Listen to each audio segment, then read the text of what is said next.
Atëherë përshëndetje të gjithëve, mirë se keni ardhur. Faleminderit shumë që morët pjesë në aktivitet. Dua fillimisht t'ia kaloj fjalën koreografit zotit Salin Nuredini dhe pastaj Mirë mbrëma, mirë se keni ardhur në ditën ndërkombëtare të Monumenteve të Kulturës. Do shfrytëzojmë rastin që të njohim dhe kulturën e trashëgimimin kulturore të Çamërisë. Duke shijuar gatimet çame, veshjet, pijet dhe gjithçka këtu. Më vonë do të flasim dhe për një nisëm që ka pak kohë që ka filluar, për vallen e Osman Takës, ta quajmë si trashëgimi kulturore të krajinës së Çamërisë dhe shqiptare në UNESCO. Të nderuar miq, personalitetet të kulturës dhe historisë çame, sot jemi mbledhur për të nderuar trashëgimimin kulturore botëror, por për ne kjo është ditë mbi të gjitha një thirrje për të mbrojtur, njohur, promovuar trashëgimimin tonë kombëtare dhe në veçanti atë çame. Trashëgimia çame është një pasuri e gjallë e identitetit shqiptar, që mbahet në vetvete histori, kulturë dhe shpirt qendrese. Në këtë frymë, më lejoni të ndaj me ju se kam depozituar zyrtarisht kërkesën për të përfshirë në listën e trashëgimisë botërore të UNESCO-s një nga perlat e kësaj trashëgimie, vallja shqiptare e çameve Osman Takës, simbol i krenarisë, finesës dhe i qendresës shpirtërore të kësaj krajine. Kjo nisëm është pjesë e një angazhimi më të gjerë për ta sjellë trashëgiminë çame aty ku i takon, në qendër të vëmendjes kulturore, institucionale si pjesë e pandar e mozaikut tonë kombëtar, evropian edhe botëror.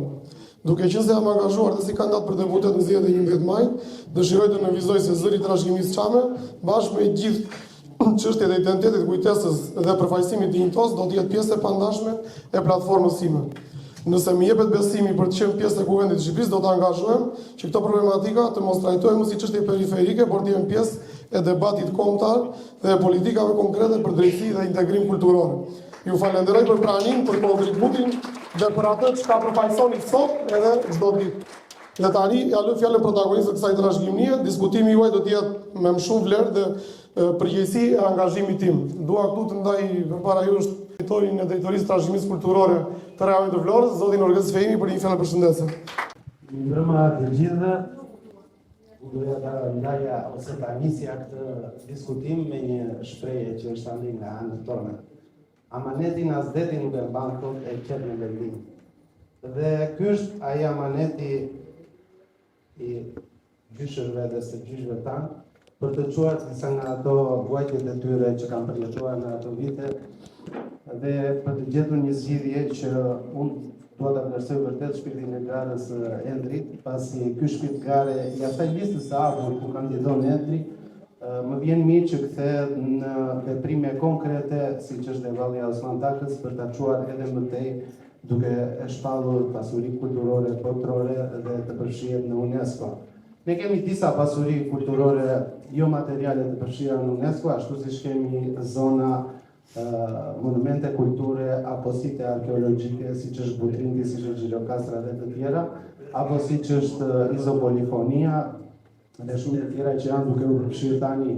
Dhe kjo nisëm është vërtet për të vlerësuar, ashtu siç do t'i uroj suksese për kandidimin, duhet t'i uroj suksese dhe këtë ta quajmë premtim të vogël të mbajtur, ai ta çoj deri në fund. Unë do të jem krah për krah me Endrin për ta ndihmuar në gjitha procedurat institucionale që kjo që ka nisur tani, kjo që gjithë dëshirojmë të vëjsave, pse jo të kthehet në një realitet ku valli Osman Takës të bëhet pjesë e pasurisë botërore të UNESCO. Suksese të gjithë dhe faleminderit. Faleminderit të gjithëve, ky është edhe moto e këtij aktiviteti të sotme. Jam shumë i nderuar që këtu përpara jush gjetëm një pritje kaq të ngrohtë, edhe të gjithë e shijuan këtë lloj iniciative që ne kemi marrë. Shpresoj kjo iniciativë do të kompletohet edhe nga ana teknike, me materiale tekniko-ligjore dhe ato materiale të cilat domethënë janë dhe kriteret të përcaktuara nga UNESCO, sot i përcjellim nëpërmjet grupit punës, një nga antarët e grupit punës është zoti Salin Nuredini, që përgëzoi dhe për nismën e marrë, i cili ka marrë edhe disa firma nga gjithë qytetarët e shqiptarëve të Çamërisë. Dhe ato do të përcillen më tej dhe më gjerë dhe do të përcillen në Ministrinë e Kulturës. për të regjistruar Valle Osmantakës si shtëm pasuri kombëtare dhe botërore e mbretër nga UNESCO. Ju falenderoj gjithëve që bëhet pjesë e kësaj iniciative. Dua që gjithë të shijojmë këtë aktivitet kaq të larmishëm me gatimet shumë të shijshme të traditës dhe të krajinës tonë të Çamrisë.